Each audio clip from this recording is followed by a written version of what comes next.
الحمد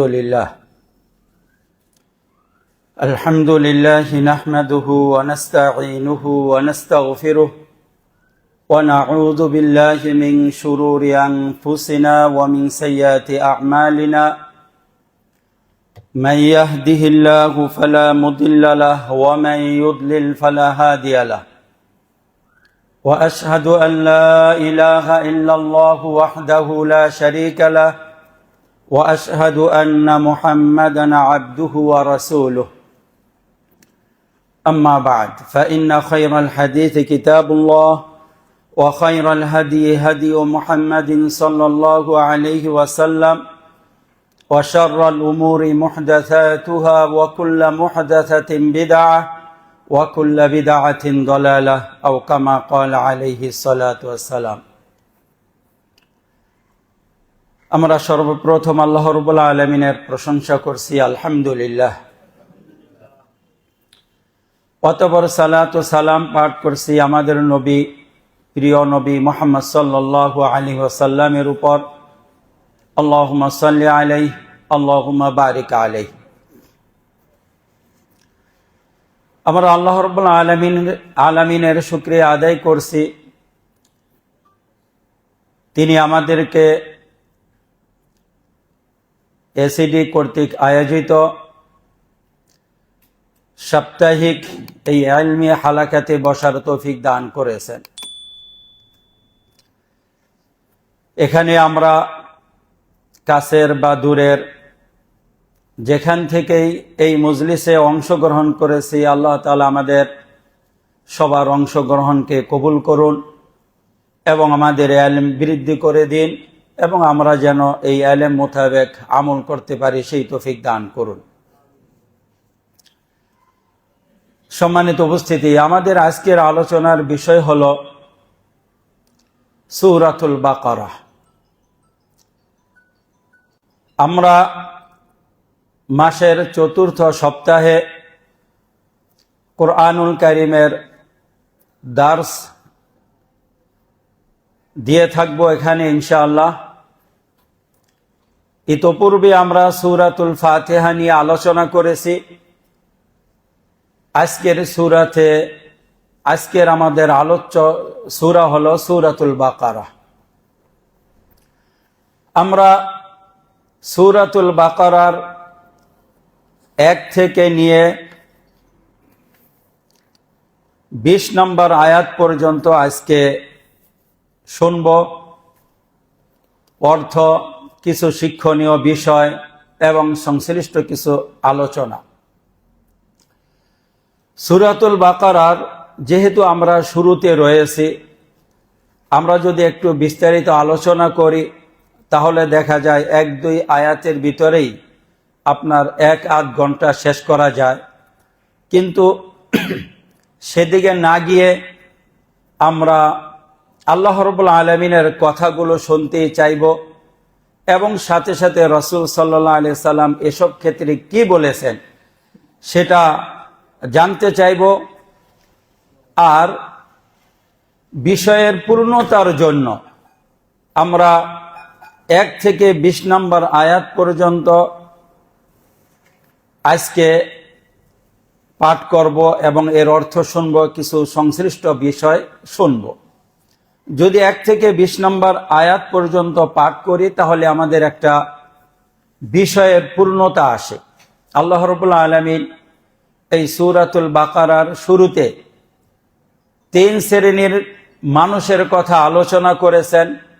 এক শ্রেণী হলো মুমিন মুত্তাকি, আরেক শ্রেণী কাফের, আরেক শ্রেণী মুনাফিক। এই 3 শ্রেণীর আলোচনা যদি আমরা একই দিনে করি তাহলে বিষয়গুলো বুঝতে আমাদের সুবিধা হবে। সেই দিকে লক্ষ্য করে আমরা খুব সংক্ষেপে, যাতে করে পুরো বিষয়টা বুঝতে পারি, আলোচনা করার চেষ্টা করব। আমরা একটু সূরাতুল বাকারার সাথে তার পূর্ববর্তী সূরার একটু যোগসূত্র দেখে নেই।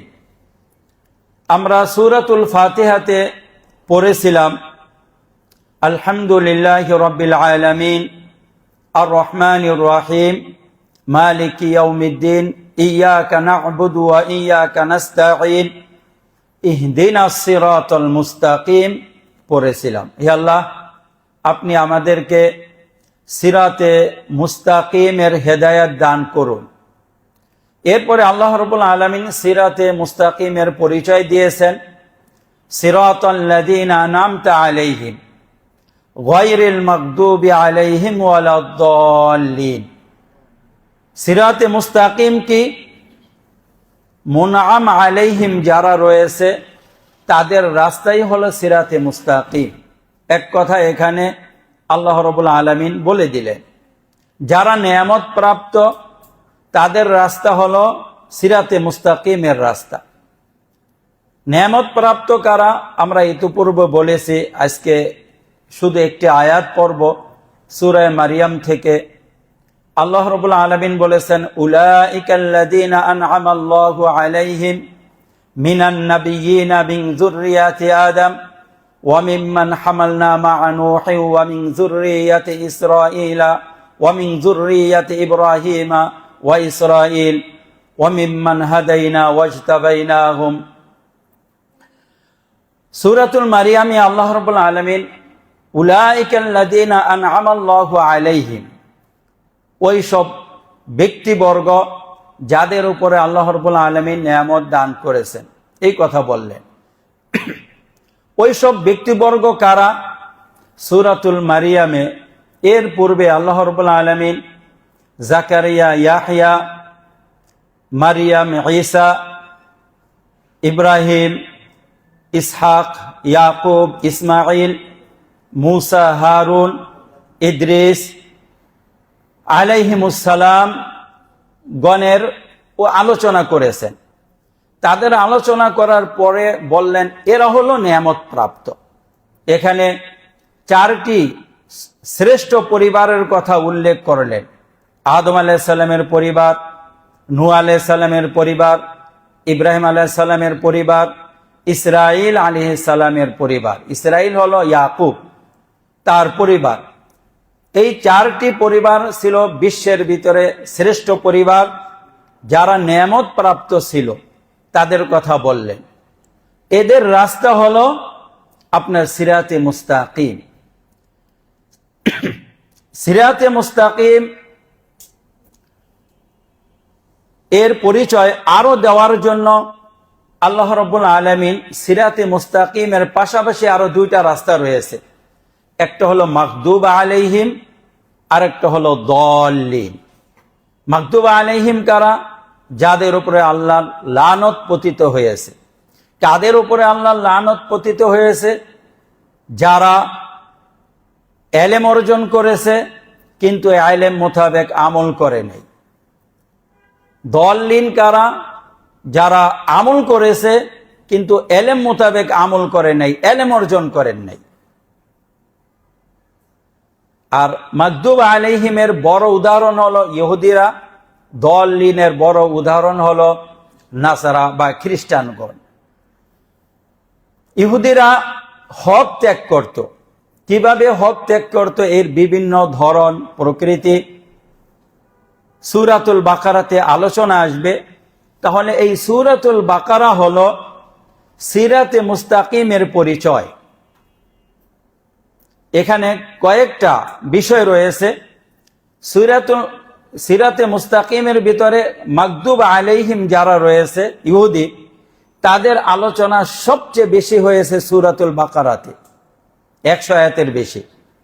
এরপরে দল্লিনের আলোচনা আল্লাহ রাব্বুল আলামিন করেছেন সূরাতু আল ইমরানে।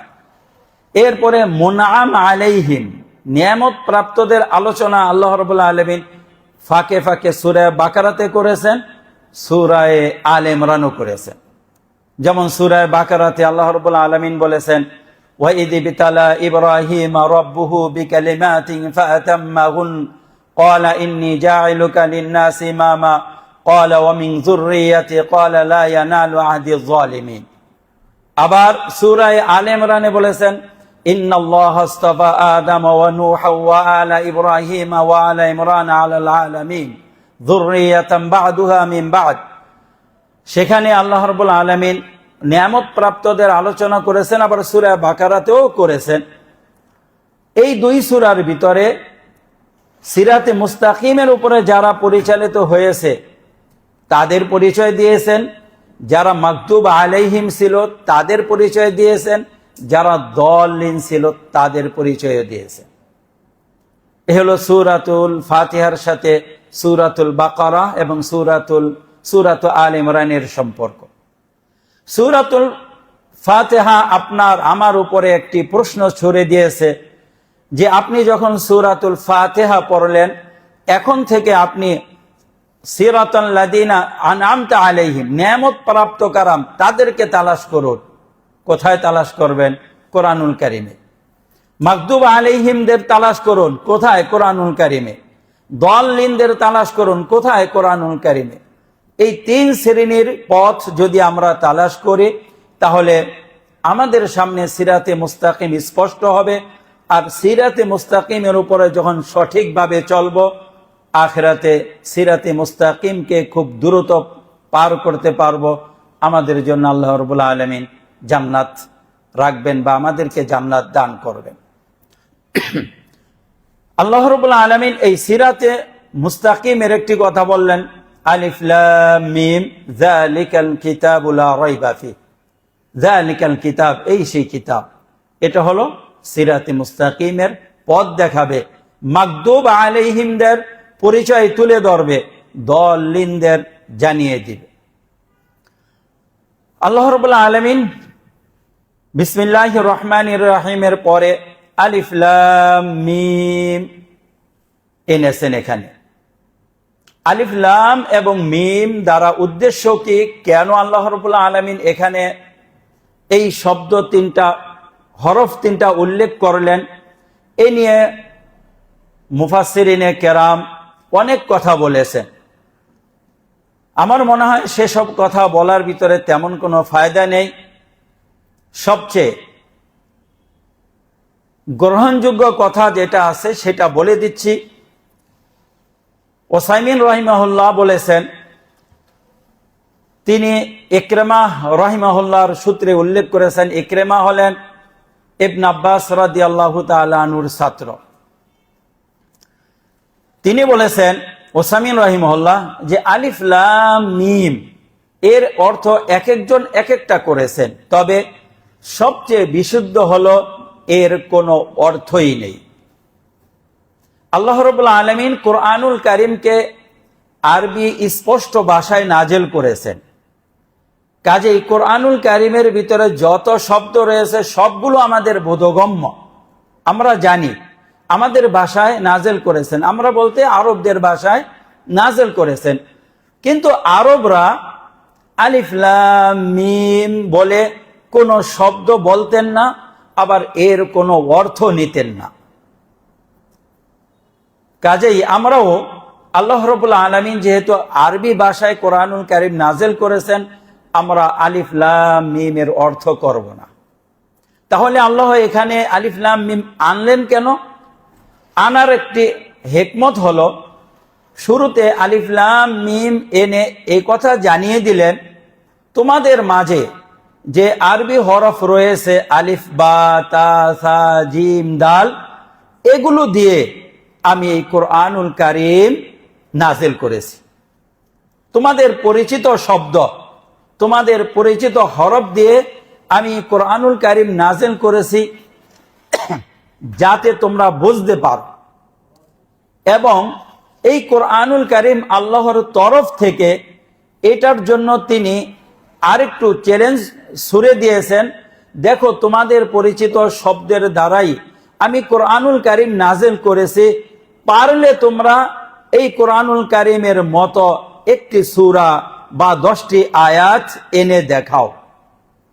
অক্ষম করে দিলেন। লক্ষ্য করবেন, আমরা বাচ্চাদের জন্য যেসব বই পড়াই, বাংলা হোক বা ইংরেজি হোক, বিশেষ করে ভাষাগত বইয়ের উপরে, যেই ভাষার উপরে লিখিত বই থাকে ওই ভাষার কিছু অক্ষর লেখা থাকে, সরেয় সরেয়া ক খ এ বি সি বা আলিফ বা তা সা এই ধরনের কিছু হরফ লেখা থাকে। আপনাদের যে এসিডি স্কুল রয়েছে, এখানে ওই দেখা যাচ্ছে কিছু হরফ বিভিন্ন জায়গায় হয়তো লিখে রাখছেন, কারণ এই হরফ দিয়ে এখানে শিক্ষা দেওয়া হয়। তো আল্লাহ রাব্বুল আলামিন আলিফ লাম মিম শুরুতে এনে বলে দিলেন তোমাদের পরিচিত জিনিস, অপরিচিত কিচ্ছু নয়।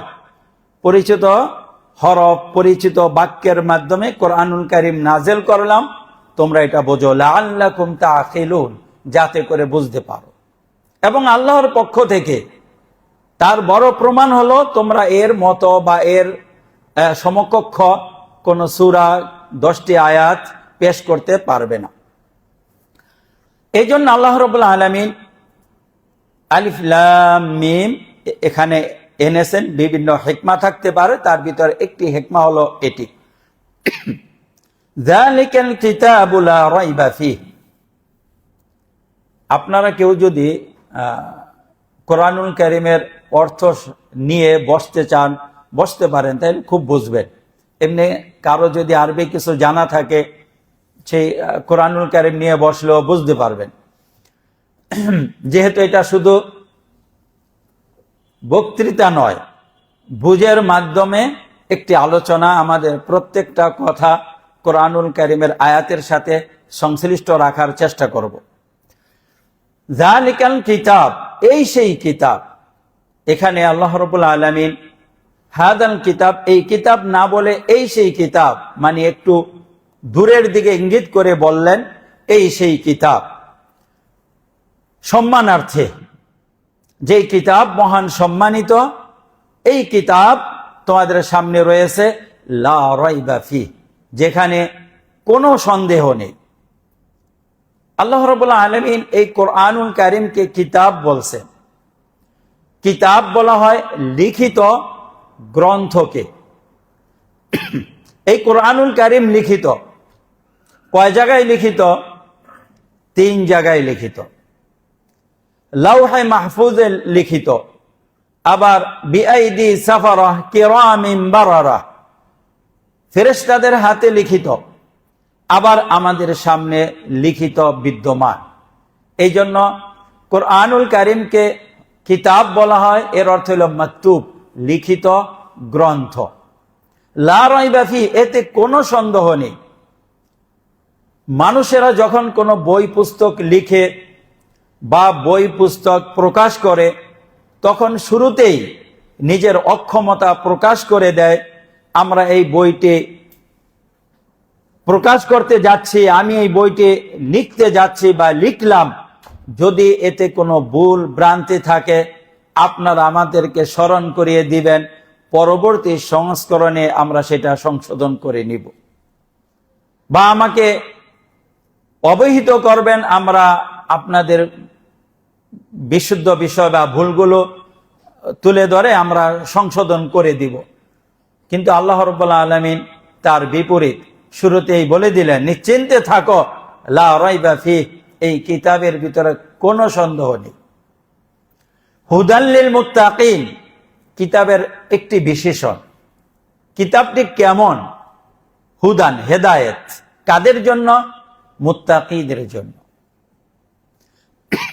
এখানে আল্লাহ রাব্বুল আলামিন হুদাল লিল মুত্তাকিন বলেছেন, আবার সূরা বাকারার 2য় পারাতে বলেছেন হুদাল লিন্নাসি ওয়া বাইয়িনাতিন মিনাল হুদা, যে মানুষের জন্য হেদায়েত।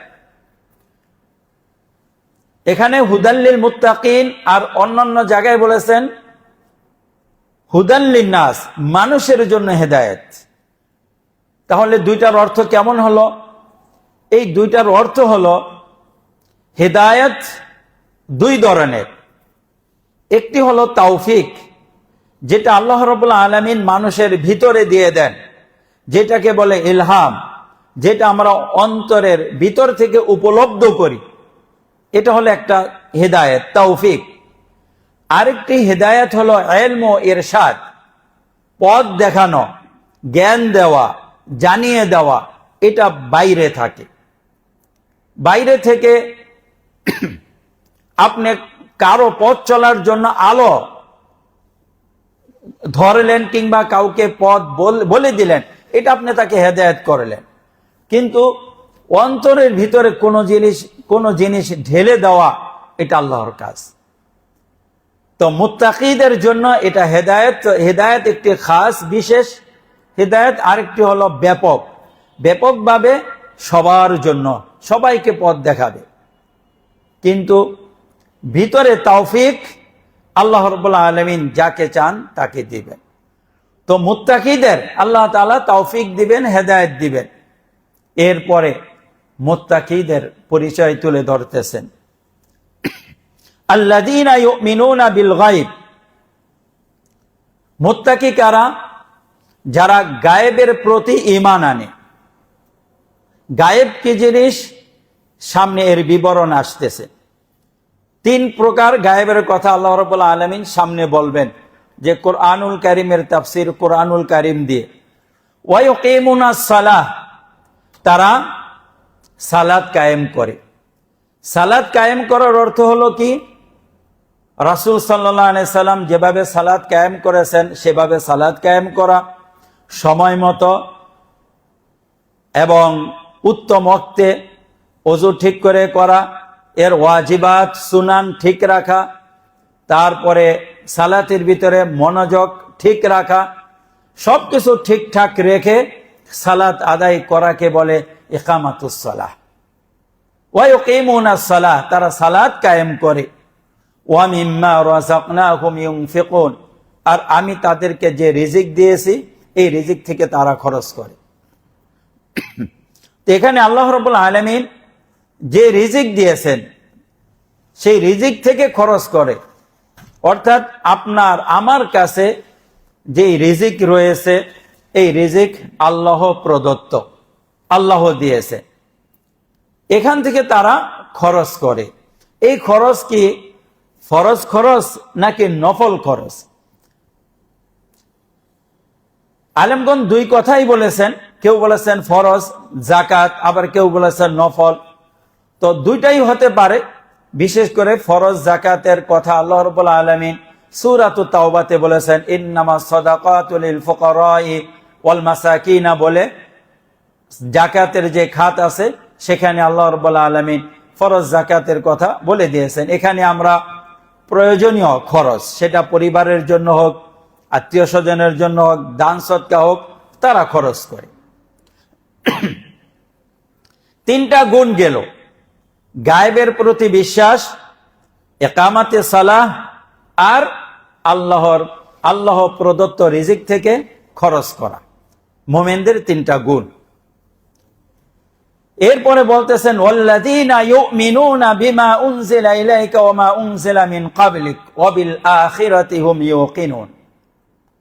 আগে যে বলে আসলো ইউমিনুনা বিল গায়ব, তার ব্যাখ্যা। গায়েব কি জিনিস, গায়েব কত প্রকার? গায়েব 3 প্রকার। একটি অতীতের জন্য, আরেকটি বর্তমানের জন্য, আরেকটি ভবিষ্যতের জন্য। 3 প্রকার গায়েবের কথা এখানে আল্লাহ তাআলা বলতেছেন। ওয়াল্লাযীনা ইউমিনুনা বিমা উনজিলা ইলাইকা, বর্তমানের কথা, যারা ঈমান আনে যা আপনার প্রতি নাযিল হয়েছে তার প্রতি, এই কোরআনুল কারীমের প্রতি। কোরআনুল কারীম গায়েবের জিনিস। রাসূল সাল্লাল্লাহু আলাইহি সাল্লাম মানুষের সাথে ছিলেন, মানুষের সাথে থাকতেন। জিবরিল আলাইহিস সালাতু ওয়াস সালাম আসমান থেকে ওহী নিয়ে এসে রাসূলকে দিতেন, আর রাসূল সাহাবীদের কাছে পেশ করতেন, সাহাবায়ে কেরাম বিশ্বাস করত। এটা গায়েবের জিনিস। সাহাবায়ে কেরাম চোখে দেখেননি, আসমান থেকে আসতো, আল্লাহর রাসূল খবর দিতেন, সাহাবায়ে কেরাম বিশ্বাস করতেন সাথে সাথে। বর্তমান তো গায়েবের কিছু বিষয় থাকে বর্তমানে, তার প্রতি সাহাবায়ে কেরাম ঈমান এনেছেন। ওয়া মা উনজিলা মিন ক্বাবলিক, এবং ইতোপূর্বে যেসব কিতাব নাযিল হয়েছে তার প্রতিও তারা ঈমান আনে। ফি সুহফি ইব্রাহিম ওয়া মূসা, মূসা আলাইহিস সালামের সহিফা, ইব্রাহিম আলাইহিস সালামের সহিফা, তাওরাত, জাবুর, ইনজিল, যেসব কিতাব নাযিল হয়েছে, যেগুলো আমরা জানি আর যেগুলো আমরা জানি না, আল্লাহ রাব্বুল আলামিন যা নাযিল করেছেন সব কিতাবের প্রতি, সব ওহীর প্রতি ঈমান আনে। রাসূলের পূর্বের, ভবিষ্যতের কথা বলতেছেন, ওয়াবিল আখিরাতি হুম ইউকিনুন, এবং আখিরাতের প্রতি তারা বিশ্বাস রাখে। আখিরাতের প্রতি বিশ্বাস অর্থ হলো কিয়ামতের প্রতি, কবরের যে শাস্তি এবং নিয়ামত রয়েছে তার প্রতি, কিয়ামতের ময়দানে হিসাব নিকাশের প্রতি, জান্নাত জাহান্নামের প্রতি, পরকালে যত কিছু ঘটবে সবগুলোর প্রতি তারা ঈমান আনে। আর সবগুলোর প্রতি ঈমান আনে বিদায় তার দাবি মোতাবেক তারা কাজও করে, আমল করে।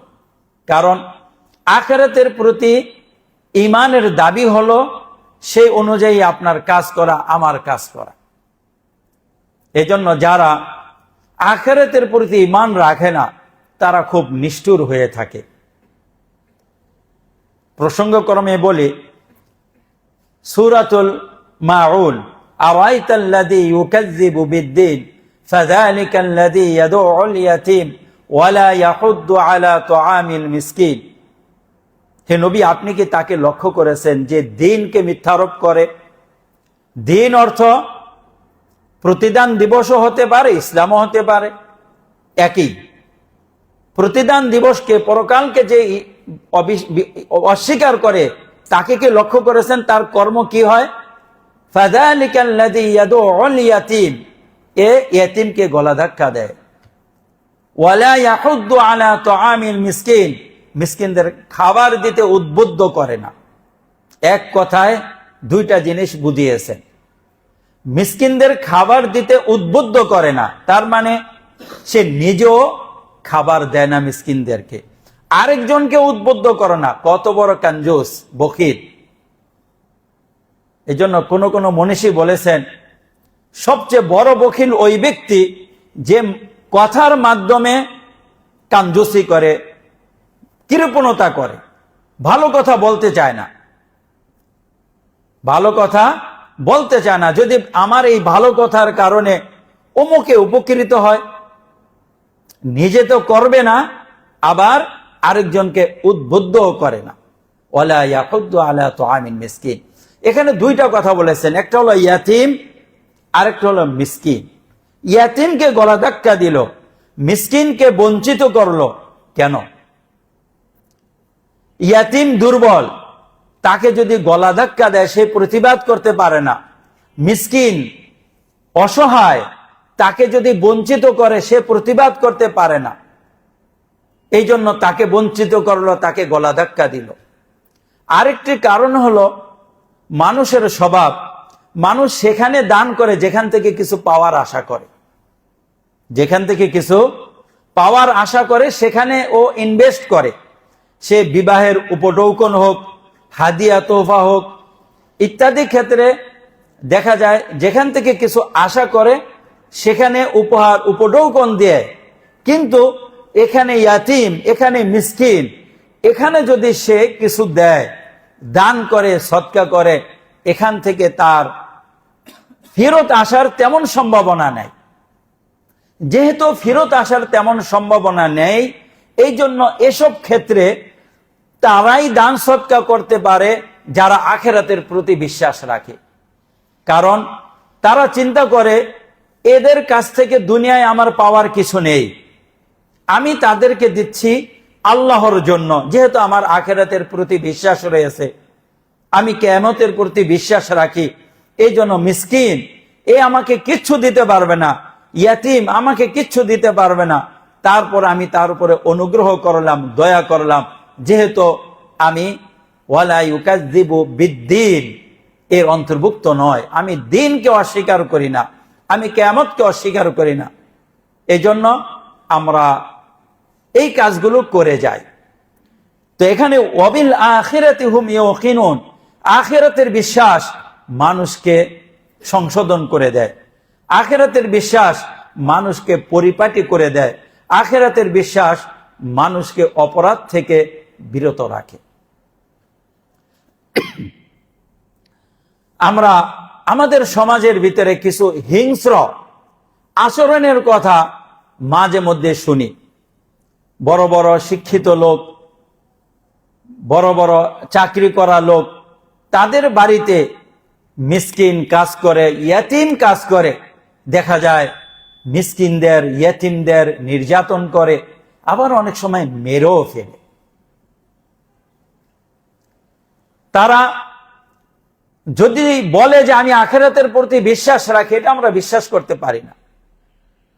কিভাবে ইয়াতিম, তার বাবা নাই, আর তুমি নিজে বাবা, তোমার সন্তান রয়েছে, তুমি ইয়াতিম হলে তোমার সন্তান যেমন অসহায় হয়ে যেত, ওই ছেলেটা তেমনি অসহায় হয়েছে, কোন বিবেকে তুমি তার সাথে খারাপ আচরণ করো?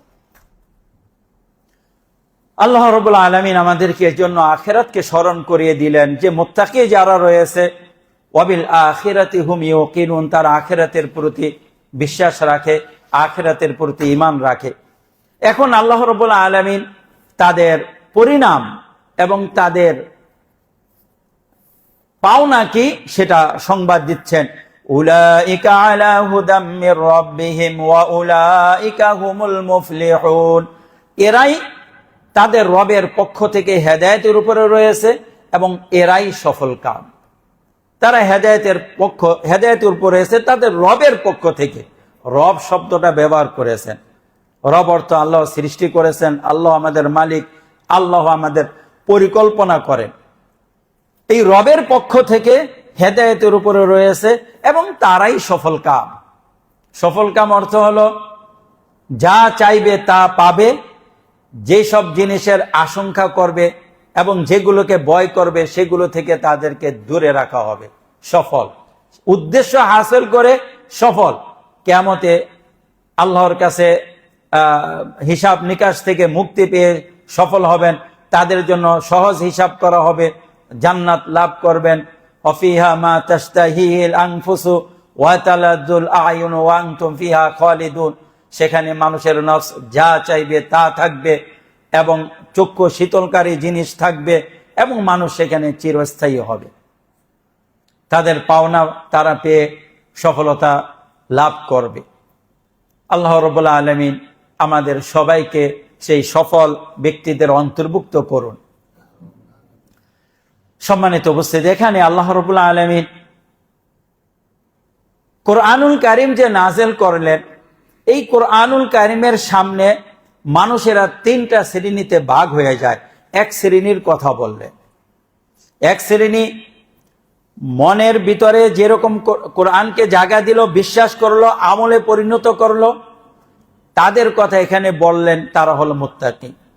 এর বিপরীতে আরেক শ্রেণী রয়েছে যারা মনেও মেনে নিল না, মুখেও স্বীকার করলো না, পুরোপুরি মুত্তাকিদের বিপরীতে কোরআনুল কারীমকে ত্যাগ করলো, ওহীকে ত্যাগ করলো। তাদের কথা এবার আল্লাহ রাব্বুল আলামিন বলতেছেন, ইন্নাল্লাযীনা কাফারু সাওয়াউন আলাইহিম আআনযারতাহুম আম লাম তুনযিরহুম লা ইউমিনুন, নিশ্চয়ই যারা কুফরি করেছে তাদের উপরে সমান, আপনি তাদের সতর্ক করুন বা না করুন, তারা ঈমান আনবে না। কেন ঈমান আনবে না?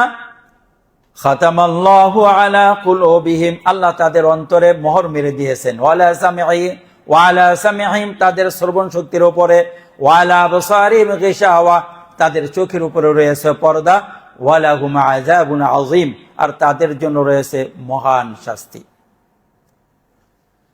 এখানে আল্লাহ রাব্বুল আলামিন একটি কারণ বলে দিলেন কেন তারা ঈমান আনবে না। খাতামাল্লাহু আলা কুলুবিহিম।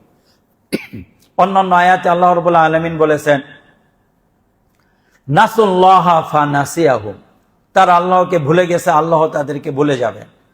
আবার তাদের জাহান্নামে যাওয়ার বিভিন্ন কারণ আল্লাহ রাব্বুল আলামিন কোরআনুল কারীমের বিভিন্ন জায়গায় উল্লেখ করেছেন।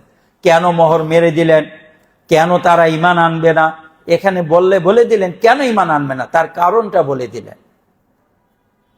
বলা যায় এখানে আল্লাহ একটা জবাবদিহি করলেন, দেখো এই কারণে তারা ঈমান আনবে না।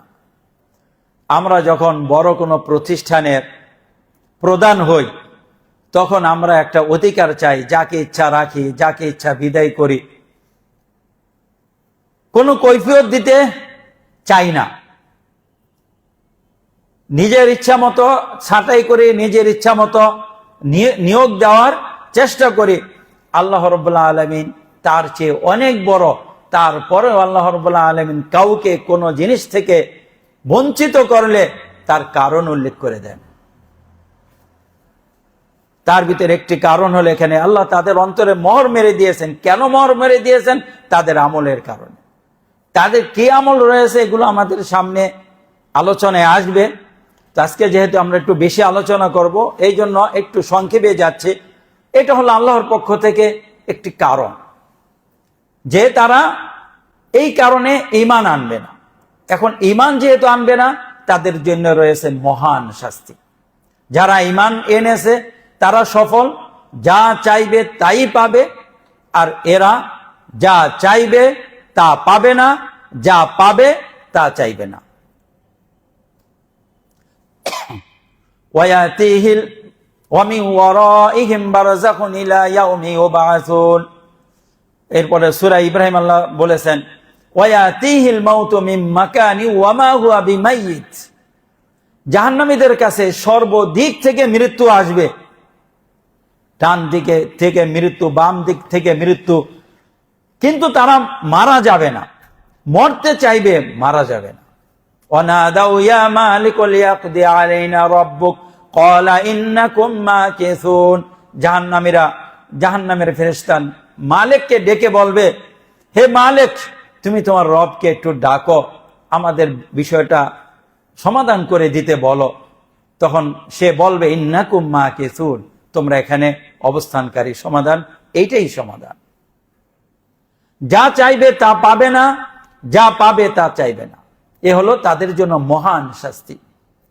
আল্লাহ রাব্বুল আলামিন আমাদেরকে তাদের অন্তর্ভুক্ত না করুন এবং কিয়ামতের বা দুনিয়ার বা আখিরাতের সব ধরনের শাস্তি থেকে নাজাত দান করুন।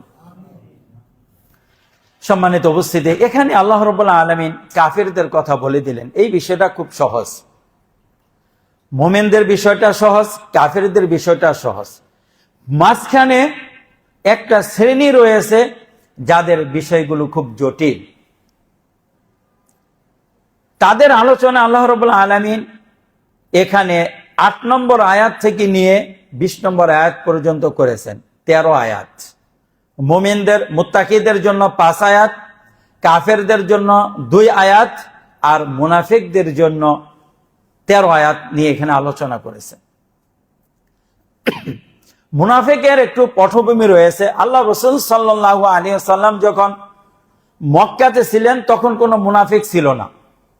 মক্কাতে কোনো মুনাফিক ছিল না। মুনাফিক হলো বাহ্যিকভাবে ঈমান প্রকাশ করা, অন্তরে কুফর লালন করা।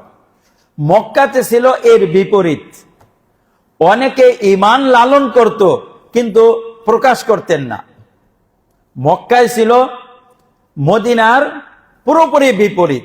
ঈমান ছিল, বিশেষ করে ইবনে আব্বাস রাদিয়াল্লাহু তাআলা আনহুর কথা বলা হয় এবং আরো কিছু সাহাবী আছেন, ওনাদের কথা বলা হয় যে ওনারা মক্কাতে থাকতে ঈমান এনেছেন কিন্তু বাবার ভয়ে ঈমান প্রকাশ করেন নাই। আম্মার ইবনে ইয়াসির রাদিয়াল্লাহু তাআলা আনহু, সেও যে ইয়াসির রাদিয়াল্লাহু তাআলা আনহুকে শহীদ করা হয়েছে, যে ইয়াসির রাদিয়াল্লাহু তাআলা আনহুর স্ত্রী সুমাইয়াকে শহীদ করা হয়েছে, যাকে বলা হয় ইসলামের প্রথম শহীদ, তার ছেলে আম্মার, তাকে কাফেররা এত শাস্তি দিয়েছে সহ্য করতে পারেন নাই। কালিমাতুল কুফর মুখে উচ্চারণ করেছেন। এরপরে আল্লাহ রসুলকে এসে বললেন, তখন আল্লাহ রাব্বুল আলামিন কোরআন নাযিল করে দিলেন যে হ্যাঁ, কেউ যদি বাধ্য হয়ে টিকতে না পেরে কুফরি কালিমা মুখ দিয়ে উচ্চারণ করে এতে তার কোনো সমস্যা হবে না। তবে অন্তরে যদি কুফরকে গ্রহণ করে নেয় তাহলে এটা খারাপ জিনিস, সে কাফের হয়ে গেল। মক্কার জীবনে মুনাফিকদের উল্টো ছিল, যে ঈমান এনেছে কাফেরদের ভয়ে প্রকাশ করতে পারে নাই। কিন্তু মদিনায় যখন আল্লাহ রাসূল সাল্লাল্লাহু আলাইহি সাল্লাম আসলেন, মদিনার প্রথম যুগেও কোনো মুনাফিক ছিল না। তখন মদিনাতে আল্লাহ রসুল আসলেন, আউস খাজরাজ আছে, তাদেরকে দাওয়াত দিচ্ছেন। ইহুদিদের 3টা বংশ ছিল, বনু নাদির, বনু কোরাইজা, বনু কাইনকা, তাদেরকেও দাওয়াত দিচ্ছেন। বনু আউস এবং খাজরাজদের, আনসারদের বড় দুইটা গোত্র থেকে অনেকে ইসলাম গ্রহণ করলো, কিন্তু ইহুদিদের থেকে অল্প কিছু লোক ইসলাম গ্রহণ করলো, বেশি মানুষ ইসলাম গ্রহণ করে নাই। আব্দুল ইবনে সালাম রাদিয়াল্লাহু তাআলা আনহুর মতো কিছু ব্যক্তিবর্গ ইসলাম গ্রহণ করেছেন। এভাবেই ছিল। রাসূল সাল্লাল্লাহু আলাইহি ওয়াসাল্লাম যখন মদিনায় যান, তখন মদিনার লিডার ছিল আব্দুল্লাহ ইবনে উবাই ইবনে সালুল। রাসূলের মদিনায় যাওয়ার আগে মদিনাতে বড় একটা যুদ্ধ হয়েছিল, যেটাকে বলে হারবুল বুআস।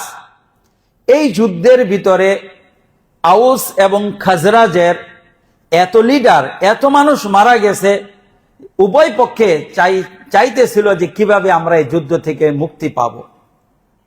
অবশেষে তারা যুদ্ধ করবে না বলে পণ করল এবং উভয় পক্ষ লিডার হিসাবে মেনে নিল আব্দুল্লাহ ইবনে উবাই ইবনে সালুলকে। সে আউস এবং খাজরাজ উভয় গোত্রের লিডার হল। ইতিপূর্বে আনসারীদের মাঝে দুই প্রধান গোত্রের কেউ লিডার হয় নাই। প্রত্যেক গোত্রের ভিতরে প্রধান প্রধান লিডার ছিল, কিন্তু এই যুদ্ধের পরে একমাত্র অবিসংবাদিত নেতা আমরা যাকে বলি আব্দুল ইবনে উবাই ইবনে সালুল হলো। এই সময় আল্লাহ রসুল মদিনাতে গেলেন। স্বাভাবিকভাবে মানুষেরা রাসূলের দিকে ধাবিত হতেছিলেন। আব্দুল ইবনে উবাই ইবনে সালুল এটা মেনে নিতে পারছিলেন না, কারণ সেও তো একজন লিডার, তার নেতৃত্ব চলে যাচ্ছে। ও সবর করেছে, কিন্তু যখন বদরের যুদ্ধ সংগঠিত হলো, তখন বুঝলো যে ইসলামকে ঠেকানোর মতো আর কিচ্ছু নাই, ইসলাম বিজয়ী হবেই হবে। বুদ্ধিমান ছিল লিডার, তো লিডাররা কাফের হোক মুশরিক হোক অনেক বুদ্ধিমান থাকে। তারা হক ত্যাগ করলে না জেনে ত্যাগ করে না, জেনে বুঝেই ত্যাগ করে। তো ও যখন দেখলো ইসলামকে ঠেকানোর কোনো পথ নেই, এই বদরের যুদ্ধের পরে আব্দুল ইবনে উবাই ইবনে সালুল এবং তার সাথীরা বাহ্যিকভাবে ইসলাম গ্রহণ করলো। তখন থেকে এই মুনাফিকদের মোটামুটি সূচনা শুরু হলো। তবে আনসারদের ভিতরে এই কিছু মুনাফিক ছিল, মুহাজিরদের ভিতরে কোনো মুনাফিক ছিল না।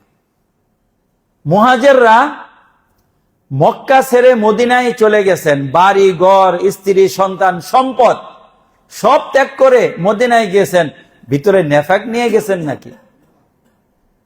তারা ইখলাসের পরাকাষ্ঠা দেখিয়ে ইসলামের জন্য সব ত্যাগ করে মদিনায় চলে গেছেন। মুহাজিরদের ভিতরে কোনো মুনাফিক ছিল না। কিছু মুনাফিক সেখানে হয়েছে, তবে যারাই মুনাফিক হয়েছে এরা কখনো লিডারশিপে ছিল না, নেতৃত্বে ছিল না। এরা সবাই পিছনে ছিল, যুদ্ধে যেত না। কোন একটা কাজ হলে সেখানে ওজর দেখাতো, আমি যাইতে পারবো না, বা আমার এই সমস্যা আছে ওই সমস্যা রয়েছে। ওরা কখনো লিডারশিপে আসে নাই, ওরা কোনো বড় কাজ আঞ্জাম দিতে পারে নাই, ওরা এমনিই শেষ হয়ে গেছে। তারপরে আল্লাহ রাসূল সাল্লাল্লাহু আলাইহি ওয়াসাল্লাম মুনাফিকদেরকে চিনতেন, কিন্তু মুনাফিকদেরকে চেনা সত্ত্বেও তাদের হত্যা করেন নাই। দেখেন বড় হিকমা। কেন হত্যা করেন নাই?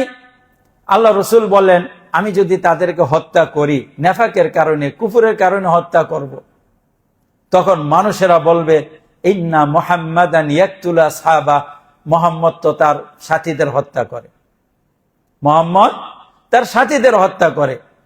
তখন বালোটা না ছড়াক, এই খারাপটা গ্রাম অঞ্চলে প্রত্যন্ত অঞ্চলে ছড়িয়ে দিবে, তখন সেখানেও মানুষের ভিতরে একটা ভয় ঢুকিয়ে দিবে, আমরা যদিও মুসলিম হই, মুহাম্মদের সাথে থাকি, আমাদের কোনো অপরাধ হলে হয়তো আমাদেরও হত্যা করে ফেলবে, তো আমরা তার থেকে দূরেই থাকি। তো আল্লাহ রাসূল সাল্লাল্লাহু আলাইহি ওয়াসাল্লাম মুনাফিকদের জানতেন, জানা সত্ত্বেও তাদের হত্যা করেন নাই। তার কারণগুলো আমরা আজকে অনুভব করি। যদি আল্লাহ রাসূল সাল্লাল্লাহু আলাইহি সাল্লাম একজন দুইজন মুনাফিককে হত্যা করতেন, আজকে যারা সুশীল সমাজ রয়েছে তারা কি বলতো জানেন? ওই মুনাফিকগুলোকে বলতো তারা আবু বকর ওমরের চেয়ে বড় মুসলিম ছিল, কিন্তু মুহাম্মদ তার পদের ভয়ে তাদের হত্যা করে ফেলেছে। নাউজুবিল্লাহ, এগুলো বলতো। আমরা দেখি আল্লাহ রাসূল সাল্লাল্লাহু আলাইহি সাল্লামের যেই চরিত্রের উপরে কেউ কলঙ্ক লেপন করতে পারে নাই, তখনকার কাফেররা তারাও চিন্তা করছে এটা তো মুহাম্মদের গুণ, এখানে আমরা কিভাবে কলঙ্ক লেপন করি। সেখানে আমরা এই যুগে এসে রাসূলের চরিত্রের ভিতরে কলঙ্ক লেপন করার চেষ্টা করি। তখনকার যুগের কাফেররা করে নাই, আজকে আমরা এখানে এই যুগে এসে সেই কলঙ্ক লেপন করার চেষ্টা করি। যদি এই ধরনের কোন একটা ব্যবস্থা আল্লাহ রাসূল নিতেন, তাহলে মানুষ এই ঘটনাগুলোকে আসমানে তুলে দিত যে মুহাম্মদ বড় বড় তার ঘনিষ্ঠ সাহাবীদেরকে হত্যা করে ফেলেছে। আমরা বিভিন্ন রাজনৈতিক পার্টিতে লক্ষ্য করি, দেখবেন যে বড় বড় লিডার যারা হয়ে যায় সমকক্ষ, তখন তাদেরকে আর বরদাস্ত করতে পারে না। কেন? যে সে তো আমার সমান, আমার প্রত্যেক কথায় সে ভেটো দিবে, এই জন্য ওগুলোকে ছাঁটাই করো। আপনি এই জন্য লক্ষ্য করবেন বড় বড় রাজনৈতিক দল, যেই রাজনৈতিক দলগুলো গঠন হয়েছে সেটা ইসলামিক হোক নন ইসলামিক হোক, আপনি ইতিহাস তালাশ করে দেখবেন ওই রাজনৈতিক দল গঠন করার সময় 11 জন 12 জন 20 জন 25 জন যে সদস্য ছিল, পরবর্তীতে তার একজনও ওই দলের ভিতরে নেই। একজন ব্যক্তি ছিল যে গঠন করেছে মূল, বাকিরা সবাই চলে গেছে। আপনাদের প্রধান ইসলামিক দলগুলো ইতিহাস দেখলে এরকমই পাবে। প্রতিষ্ঠাতা যারা ছিল 10 জন 12 জন, এরা ওই লিডারের সাথে পরে আর থাকে নাই।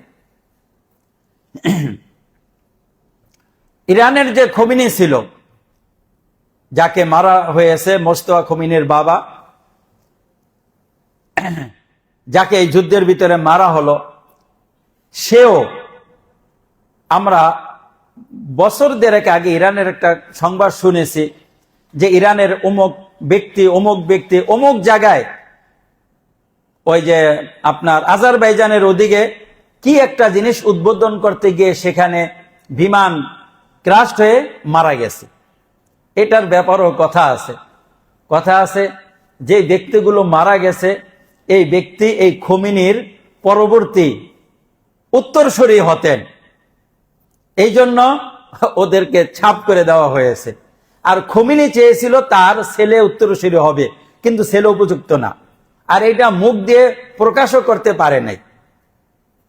এই জন্য প্রকাশও করতে পারে নাই, আবার মানে ফেলতেও পারে নাই, মানে পলিটিক্স করে তাদেরকে সরিয়ে দিয়েছে। যাই হোক, এগুলো হয়।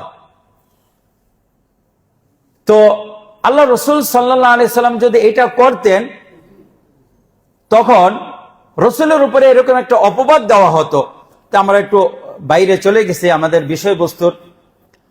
এরপরে আমরা দেখেন আল্লাহ রাসূল সাল্লাল্লাহু আলাইহি সাল্লাম মুনাফিকদের চিনতেন, কিন্তু হত্যা করেন না। এই অপবাদ হতে পারে এই জন্য। মুনাফিকদের আলোচনায় আল্লাহ বলতেছেন, ওয়া মিনান নাসি মান ইয়াকুলু আমান্না বিল্লাহি ওয়া বিল ইয়াউমিল আখির ওয়া মা হুম বিমুমিনিন। আর কিছু মানুষ রয়েছে যারা বলে আমরা ঈমান এনেছি আল্লাহর প্রতি, পরকাল দিবসের প্রতি, অথচ তারা মুমিন নয়। সংক্ষেপ, ঈমান হলো আল্লাহর প্রতি ঈমান আনা আর পরকালের প্রতি ঈমান আনা। এখানেও পরকালের প্রতি ঈমানের কথা বলেছেন, এক কথায় সব বুঝিয়ে দিয়েছেন। আমি যেহেতু পরকালের প্রতি বিশ্বাসী, কাজেই আমার আমল ভালো থাকবো, আমার কথা ভালো থাকবো, আমার সবকিছু পরকাল কেন্দ্রিক থাকবে। তুমি দেখো বা না দেখো, তুমি জানো বা না জানো। এরপরে বলতেছেন, ইউখাদিউনাল্লাহা ওয়াল্লাযীনা আমানু, তারা ধোঁকা দিচ্ছে আল্লাহকে এবং যারা ঈমান এনেছে তাদেরকে। আল্লাহ তার জবাব দিচ্ছেন, ওয়ামা ইয়াখদাউনা ইল্লা আনফুসাহুম ওয়ামা ইয়াশউরুন, তারা নিজেদের ছাড়া আর কাউকেই ধোঁকা দিচ্ছেন না, অথচ তারা অনুভব করতে পারছে না। যে অপরের জন্য কূপ কাটে, ওই কূপের ভিতরে তাকেই পড়তে হয়। তো আল্লাহ রাব্বুল আলামিন বলে দিলেন যে আসলে তারা আমাকেও ধোঁকা দেয়নি, মুমিনদেরও ধোঁকা দেয়নি, নিজেরাই নিজেদেরকে ধোঁকা দিয়েছে। কেন? ফি কুলুবিহিম মারাদ, তাদের অন্তরে রয়েছে অসুস্থতা, ইমানের অসুস্থতা, শারীরিক অসুস্থতা নয়। ফাজাদাহুমুল্লাহু মারাদা, তাদের এই অসুস্থতা আরো বৃদ্ধি করে দিলেন। ওয়ালাহুম আযাবুন আলীম, আর তাদের জন্য রয়েছে মর্মন্তুদ শাস্তি, বিমা কানু ইয়াকযিবুন, যেহেতু তারা মিথ্যারোপ করে। ওয়াইদা কিলা লাহুম লা তুফসিদু ফিল আরদ, যখন বলা হয় তোমরা জমিনে ফাসাদ সৃষ্টি করো না, ক্বালু ইন্নামা নাহনু মুসলিহুন, আমরা তো সংশোধনকারী, তারা এই কথা বলে। আলা ইন্নাহুম হুমুল মুফসিদুন ওয়ালাকিন লা ইয়াশউরুন, আল্লাহ বলতেছেন জেনে রাখো তারাই জমিনে ফাসাদ সৃষ্টিকারী, কিন্তু তারা অনুভব করে না। ওয়াইদা কিলা লাহুম আমিনু কামা আমানান নাস, যখন তাদেরকে বলা হয় তোমরা ঈমান আনো মানুষেরা যেমন ঈমান এনেছে। এই মানুষ বলতে কারা? সাহাবায়ে কেরাম। সাহাবায়ে কেরাম মৌলিকভাবে সমষ্টিগতভাবে যে মানদণ্ড, তার একটি প্রমাণ এখানে। শিয়াদের জিজ্ঞেস করবেন যে এরা মুরতাদ হয়ে গেছে, আস্তাগফিরুল্লাহ। তো যখন বলা হয় মানুষের, সাহাবায়ে কেরাম, মুহাজির, আনসার যেভাবে ঈমান এনেছে তোমরা সেভাবে ঈমান আনো, তখন কি বলবে? আনু ক্বালু আনুমিনু কামা আমানা সুফাহা, বেকুবরা যেভাবে ঈমান এনেছে আমরা কি সেভাবে ঈমান আনবো? যখন মুমিনদেরকে বেকুব বলা হচ্ছে, আলা ইন্নাহুম হুমুস সুফাহা ওয়ালাকিন লা ইয়ালামুন, জেনে রাখো তারাই বেকুব কিন্তু তারা জানে না। ওয়াইদা লাকুল্লাযীনা ক্বালু আমান্না, তাদের দুইটা অবস্থা, যখন মুমিনদের সাথে সাক্ষাৎ করে বলে আমরা ঈমান এনেছি, ওয়াইদা খালাউ ইলা শায়াতিনিহিম, যখন তাদের শয়তানদের সাথে সাক্ষাৎ করে একান্তে মিলিত হয়, ক্বালু ইন্না মাআকুম, বলে আমরা তো তোমাদের সাথেই আছি। তাহলে মুমিনদের সাথে কি করো? ক্বালু ইন্নামা নাহনু মুস্তাহজিউন, আমরা তাদের সাথে উপহাস করি। উপহাস করে মুমিনদের সাথে। আল্লাহ এর উত্তর দিচ্ছেন, আল্লাহু ইস্তাহজিউ বিহিম ওয়া ইয়ামুদ্দুহুম ফি তুগয়ানিহিম ইয়ামাগুন, আল্লাহ তাদের সাথে উপহাস করছেন এবং আল্লাহ তাদের উদ্ভ্রান্তের ভিতরে, গুমরাহির ভিতরে ঘুরপাক খাওয়ার জন্য একটু সুযোগ দিচ্ছেন, আরো ঘুরপাক খাক, আরো খাক। আল্লাহ উপহাস করছেন। দেখেন, উপহাসের বিপরীতে উপহাস করা এটা একটা পরিপূর্ণতার বিষয়। এই জন্য আল্লাহ রাব্বুল আলামিন উপহাসের কথা উল্লেখ করেছেন। আল্লাহ উপহাস করবেন কিভাবে, এটা আল্লাহ ভালো জানেন। আমরা যেভাবে উপহাস করি আমাদের চেয়ে আল্লাহর উপহাসটা আরো কঠিন হবে। আল্লাহর উপহাস আল্লাহর মতেই হবে। উপহাসের বিপরীতে উপহাস করাটা যোগ্যতার পরিচয়, এটা ত্রুটির পরিচয় না। এই জন্য আল্লাহ তাআলা এখানে উপহাসের কথা বললেন। কিন্তু ধোঁকার বিপরীতে ধোঁকা দেওয়া এটা খারাপ জিনিস। এই জন্য আল্লাহ রাব্বুল আলামিন ধোঁকার ক্ষেত্রে বলেন নাই যে তারা আল্লাহ এবং মুমিনদেরকে ধোঁকা দিচ্ছে, আল্লাহ তাদের ধোঁকা দেন না। আল্লাহ তাদের ধোঁকা দেন না। কেন? কারণ ধোঁকার ভিতরে কোনো কল্যাণ নেই, কোনো ভালো কিচ্ছু নাই। এই জন্য আল্লাহ রাব্বুল আলামিন বলেন নাই যে আল্লাহ তাদের ধোঁকা দেয় না। কি বলেছেন? যে তারা নিজেদেরই ধোঁকা দিচ্ছেন। অনুরূপ ভাবে খেয়ানত করা আছে,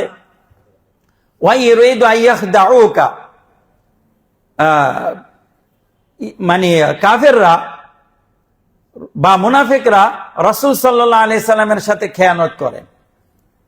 আল্লাহ রাব্বুল আলামিন এই কথা বলেন নাই আমিও তাদের সাথে খেয়ানত করি। কারণ খেয়ানত সর্বাবস্থায় খারাপ জিনিস। তো যেখানে কোনো কল্যাণ নাই সেই জিনিস আল্লাহ রাব্বুল আলামিনের সাথে সম্পৃক্ত করা হয় না। আবার ষড়যন্ত্র, কেউ যদি কারো বিরুদ্ধে একটা ষড়যন্ত্র করলো, কিন্তু যার সাথে ষড়যন্ত্র করলো সে খুব পারঙ্গম, সে তার বিপরীতে আরেকটা ষড়যন্ত্র করে তাকেই তার ষড়যন্ত্রে ফেলে দিল, এটা আবার যোগ্যতার বিষয়। এই জন্য এটা আবার আল্লাহ রাব্বুল আলামিন নিজের সাথে সম্পৃক্ত করেছেন, ওয়া মাকারু ওয়া মাকার আল্লাহ ওয়াল্লাহু খায়রুল মাকিরিন।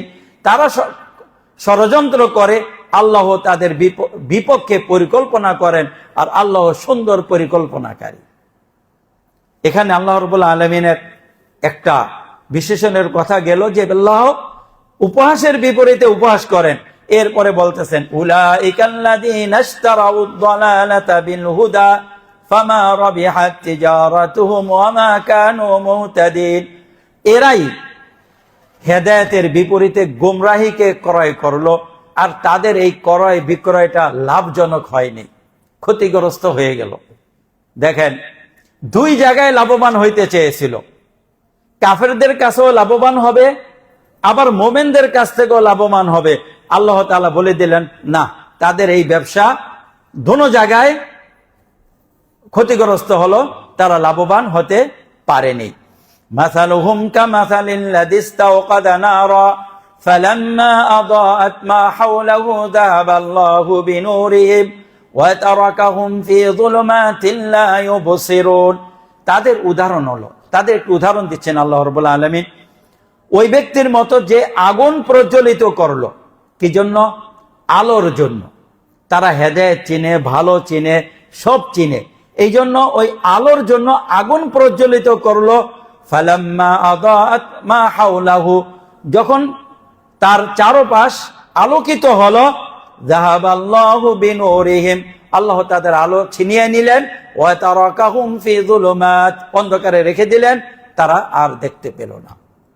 এখানে মুনাফিকদের দুইটা শ্রেণীর কথা উল্লেখ করতেছেন, এখানে এক শ্রেণী, পরবর্তীতে আরেক শ্রেণী। এখানে হলো ওই ধরনের মুনাফিক যাদের নেফাকি হালকা, যাদের আত্মীয় স্বজন মুসলিম এবং যাদের বন্ধু বান্ধব মুসলিম, মুসলিমরা যখন তাদেরকে ইমানের কথা বলে, তারা ইমান চিনে, বোঝে, সবকিছু করে, একটু দাবিত হয়, কিন্তু পরবর্তীতে আবার সেটা প্রত্যাখ্যান করে। তো প্রত্যাখ্যান করে, এটাকে আল্লাহ রাব্বুল আলামিন এভাবে উদাহরণ দিয়ে দিলেন যে তারা আগুন প্রজ্বলিত করে চারপাশ আলোকিত করলো, কিন্তু তারা ওই আলো থেকে নিজেকে বিমুখ করার কারণে আল্লাহ তাদের আলো ছিনিয়ে নিলেন এবং অন্ধকারের ভিতরে রেখে দিলেন, ফলে তারা আর দেখতে পেল না। সুম্মুন বুকমুন উমিয়ুন, তারা সুম্মুন, বধির, কানে শোনে না। কেন? বুকমুন, বোবা, উমিয়ুন, অন্ধ, এবং ফাহুম লা ইয়ারজিউন, তারা ফিরত আসবে না। মানুষ মুখে কথা বলে, কানে শুনে, চোখে দেখে ভালোটা গ্রহণ করে। তারা যেহেতু হেদায়েত দেখার পরে তারা নিজেদের মুখকে বধির করে ফেললো, কানকে কানকে বধির করে ফেললো, মুখকে বোবা করে ফেললো, চোখকে অন্ধ করে ফেললো, সুতরাং তাদের ফিরত আসার আর কোনো সম্ভাবনা নেই। এই একটা উদাহরণ দিলেন যারা হালকা মুনাফিক ছিল। ওসাইমিন রাহিমাহুল্লাহ এই কথা বলেছেন। আরেকটা হলো কঠিন মুনাফিক, আও কাসাইয়্যিবিন মিনাস সামাই ফীহি যুলুমাতু ওয়া রা'দু ওয়া বারক।